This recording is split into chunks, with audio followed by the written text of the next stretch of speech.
was ek op pad televisie toe. En ek het 'n kursus gedoen na aanleiding van die drama kursus en toe ek nou ontdek het ek wil eintlik uitsaai. Toe het ek 'n uitsaai kursus gaan doen. En een van die fasiliteerders daar was 'n televisieaanbieder en sy was absoluut my rolmodel tot vandag nog.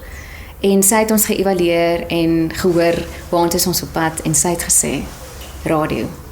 Begin by radio. En ek het daar begin en ek het daar gebly. Maar ek het dit nou ontdek.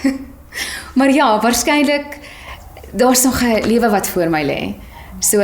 Solank ek in die uitsaai-bedryf kan bly, radio, televisie, sal ek gelukkig wees. So verskillende platforms. Maar ek hou van aktualiteit, ek hou van wêreldgebeure.